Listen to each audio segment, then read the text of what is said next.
Bisa nggak sih gereja atau pendeta itu menikahkan atau memberkati pasangan yang hamil di luar nikah?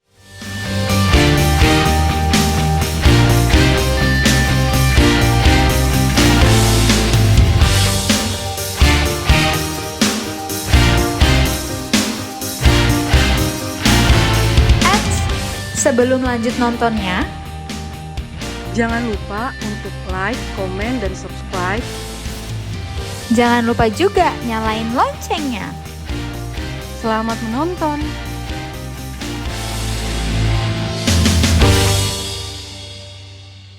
Kita lanjut, pembahasannya bakal lebih heboh lagi nih. Dan pasti kayaknya teman-teman juga pernah ada yang ngalamin ini tapi sudah bertobat mungkin. Aduh, ya. apa itu? Atau bahkan ada teman-teman yang mengalami ini dan mungkin lagi depresi, butuh jalan Tuhan gitu. Butuh Yes. jalan Tuhan, butuh penerangan dari Tuhan. Ini sudah ada, ya kan? Siapa? Perwakilan dari Tuhan itu. Perwakilan dari Tuhan itu sendiri, ya kan? Udah ada hambanya di sini. Kita nggak tahu loh di luar sana ada yang depresi, ya kan? Iya, betul. Betul kan? Nah, kita tuh pengen bahas soal bisa nggak sih gereja atau pendeta itu menikahkan atau memberkati pasangan yang hamil di luar Nikah. rumah. Hamil di luar nikah. Amidun ya. MBA ya Atau kan? bahasa anak Amidun. sekarang MBA. Udah tekdung duluan Yes. gitu. Ya silahkan Tekdung Pak apa Pendeta, ya? Pak Pendeta. Teknung. Ya Bahasa apa? kalau kata lagu dangdut Pak ini ku hamil duluan. Sudah 3 bulan gitu kan. Kenapa jadi teknik? Boleh nggak tuh? Saya pernah ada 2 kasus. Jadi memang kalau di gereja itu memang kalau udah ada kasus begitu juga memang ini sensitif ya. Nah kita juga nggak, kalau memang dia perbuatannya itu memang ya semuanya tidak disengaja pasti. Tapi kalau memang yang pernah saya ada kasus begini, dia ini orang daerah. Dia orang daerah. Terus dia ini adatnya itu cuma mereka dikawinin kan sama keluarga ya. Iya. Dikawinin sama keluarga.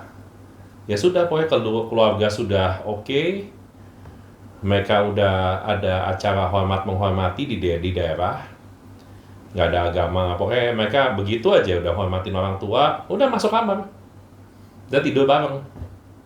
Nah, beberapa bulan kemudian dia pindah ke Jakarta, kota besar. Waktu ke Jakarta dia mikir istrinya udah hamil. Waktu itu datang ke saya itu udah hamil, kalau nggak salah udah ke 8 bulan. Udah gede. Udah mertua. Nah, terus saya sampai bilang, waduh, kamu udah 8 bulan. Bentar lagi anak kamu jadi siapa nih akte lahirnya kan? Iya kan, nggak punya surat nikah, Iya. gitu. Surat gereja aja nggak bisa loh buat akte lahir. Jadi surat gereja itu harus disahkan ke catatan sipil.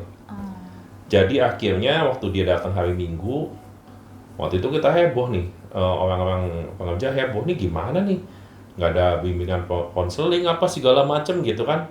Ya sudah, datang ke saya bilang, ya sudah kita doa, ya udah besok hari Senin temuin saya tuh sudah gitu, ya kita ngomong dulu apa adanya, bahwa ini kan anak belum diberkati. Gitu. Jadi saya doa untuk minta ampun semua segala macem. Terus udah gitu supaya ya akhirnya kita waktu itu di situ kita bicara ke sama orang dua ini, kita bilang ya di situ kita berkati. Nggak banyak orang sih, nggak ada yang kita berkati. Terus kita juga doain anak yang di perutnya itu supaya anak itu jadi anak kudus, anak yang istilahnya tuh lahir dengan ilahi juga, dengan istilahnya tuh kalau kita berdoa kan supaya dia juga anak ini udah berharap percaya sama Tuhan apa semua segala macam. Jadi kita tanganin. Saya bilang sama sekretaris saya, terus dibilang tolong dibantu surat gereja yang untuk catatan sipil. Jadi akhirnya di hari itu kita buatin semua. Hari Selasa Rebo kita udah jadi suratnya, kita juga udah berkati dia, pokoknya udah ada posisi inilah, maksudnya minta ampun apa segala macam udah ada.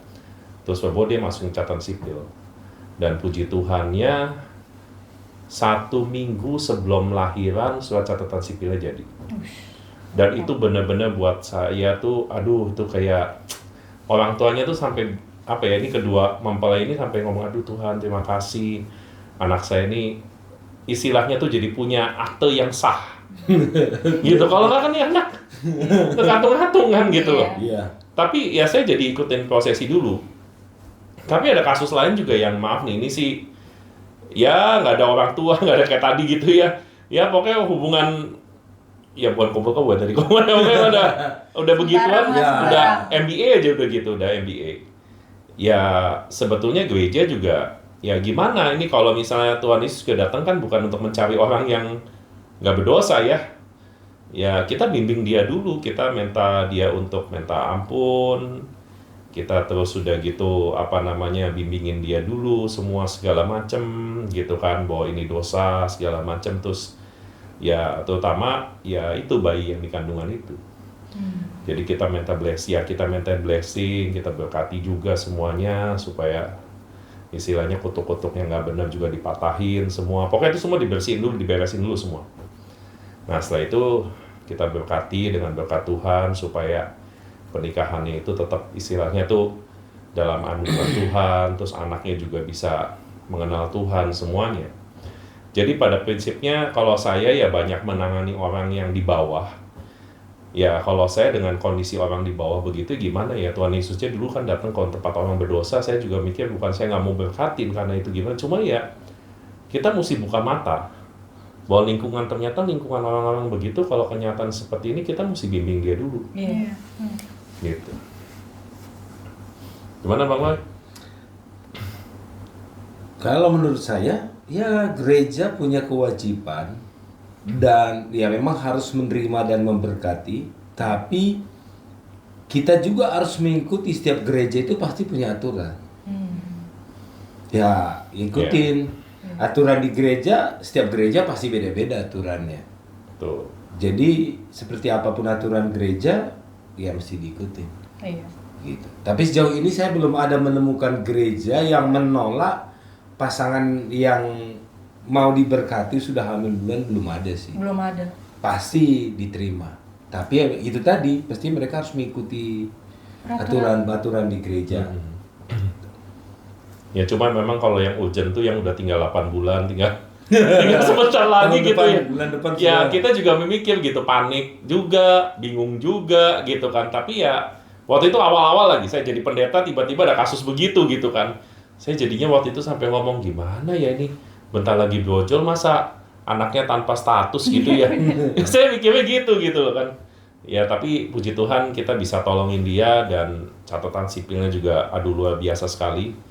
Jadi dibantu dengan cepat, bisa akhirnya jadi semuanya sebelum anak ini lahir. Gitu.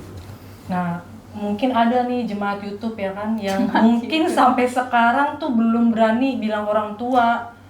Maksudnya mengatakan keadaan kalian tuh sebenarnya udah tekdung atau dan segala macam gitu kan.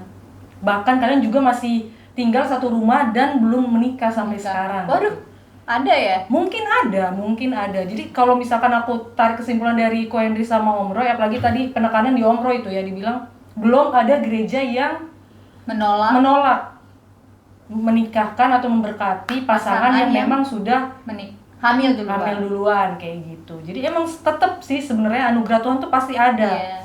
Karena Ko Henry juga bilang kan, ya Yesus hadir atau Yesus datang untuk orang-orang yang seperti itu, berdosa.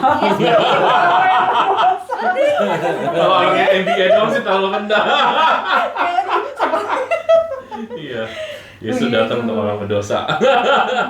Untuk orang-orang yang berdosa. Jadi mungkin teman-teman di sini ada yang mau langsung diberkati sama pendeta-pendeta di sini karena udah MBA. Iya. Kayaknya bisa hubungin Ko Henry apa Om Roy deh. Atau kalian komen langsung DM Pak atau Henry. WA. langsung komen deh kayaknya. Iya. Atau Monik mau diberkatin. Oh, gua ini jaga tenda. Dia mau menangin dulu pemilu. Pendukung setia dia. Oke, masih ada lagi pertanyaannya? Besok-besok pertanyaan jauh-jauh hari ya, biar kita bisa menyiapkan jawabannya. Enggak, soalnya ini sebenarnya pertanyaannya emang apa namanya itu? Dadakan. Tahu bulat. Dadakan. Jadi memang tidak dipersiapkan.